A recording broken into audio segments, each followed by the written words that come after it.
Well, we're at Edinburgh Castle today. We just got done with a little tour. A big tour. Been here since 10 o'clock. What time is it now? What time is it, Grandma? I don't know. It's light. Maybe not that late, like 3 o'clock. Anyway, this is the castle. Been here for a long time. 3:30. 2:30. That's William Wallace and Robert the Bruce, two of the great Scottish Highland defenders, defending Scotland from the British in like 1745-ish, somewhere in there.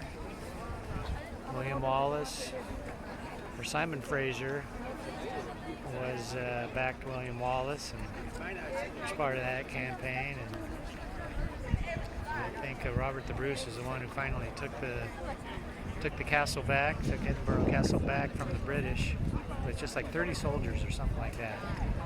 He had somebody in his nephew knew somebody, or had somebody in his platoon or regiment that used to live in Edinburgh Castle when he was a kid, and he used to sneak out to go see his girlfriend, and he knew how to get out and climb out the back wall, which was supposedly unscalable. So he talked his dad or his uncle into letting him try to retake the castle with his 30 men. The British had like a couple hundred here or something. So anyway, Robert the Bruce said, yeah, go for it. So he did. They got up here, took the castle, and that was that. And it was under Scottish rule ever since. And I am okay with anybody who wants to fact check Grandpa, because I'm winging this and it's off the top of my head. What do you think, Grandma? Was Edinburgh Castle worth it? Yes, it is. It was. It was Recommended highly. Recommended highly, 5 stars. We had a great little tour guide at the very beginning. Took about an hour, showed us around. But yeah, so now we're off down to Royal Mile, it's called. It's right down there. There's a bunch of other little historical stuff and stores and whiskey tasting, and I think that's next on the list. So we will cut you back in soon. Looking out the top of Edinburgh Castle, looking over the old town of Edinburgh. Not sure what part that is.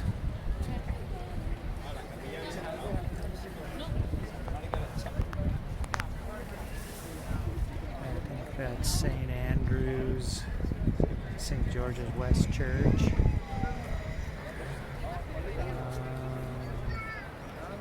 That Gothic-looking building is, I think, the Scott Monument. It's called Calton Hill there in the distance beyond the clock.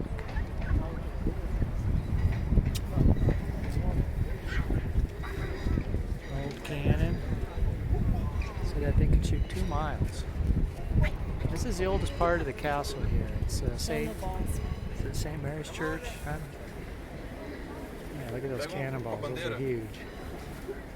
Yeah, St. Mary's Church. Pretty small. Just pointing around what's left of the castle. Most of this has been rebuilt.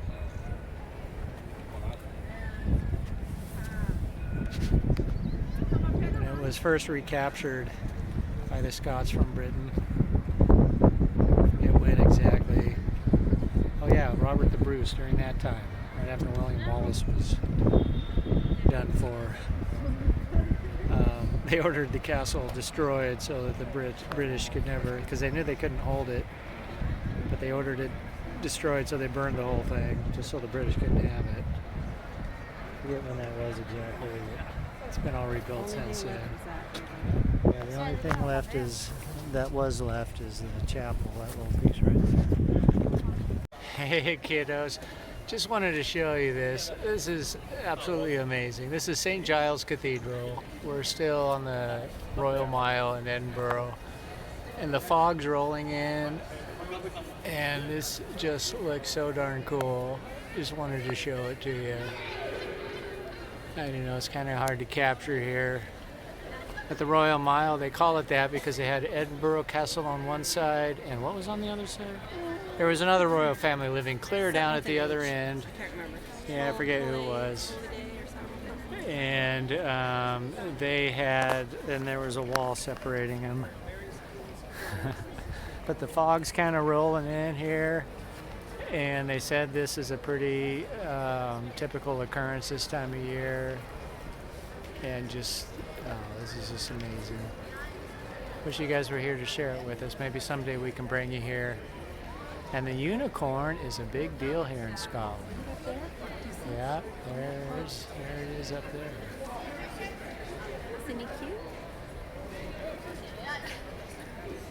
We just got done seeing Mary King's Close. That was a pretty awesome tour. We did the on Kelsey's recommendation. It was on Mom's recommendation. We did the Mary King's Close tour with the whiskey tour at the end. Oh, it was just incredible. Ken told us all about 3 different kind of whiskeys they make around here, and how to taste them, how to smell them, how to decipher them. And learning some of the history of the closes that they had here and what it was like back in the 16th and 17th century. Just an unspeakable way of living. I mean, we complain when our toilet runs too long. I mean, these guys are throwing buckets of their waste out of 10-story buildings onto the streets, giving a holler for anyone below. Animals living inside the closes with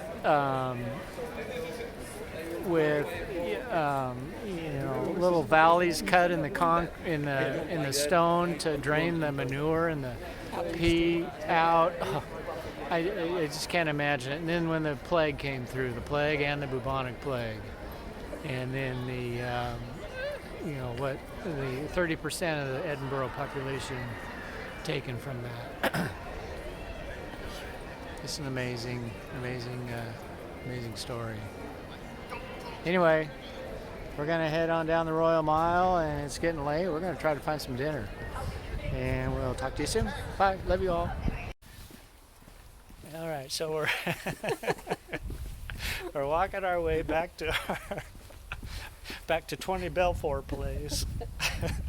Couple of hayseeds trying to figure out how to use the bus, going from Edinburgh Castle back to our area here. Yeah. Couple of people from the country trying to learn how to use a tube and a bus is a little comical, but we made it here finally. Had a great day. Sightseeing, and now we're heading back to just had dinner and a couple of drinks, and did some whiskey tasting, so we're feeling light on our feet. Right, Grandma? So common. And I think this is the right street. So anyway, the sun's setting and the fog is rolling in. Great Scottish lore, it feels like. Atmosphere. Anyway, love you guys. Checking out for the evening. See you tomorrow. Bye-bye. Bye.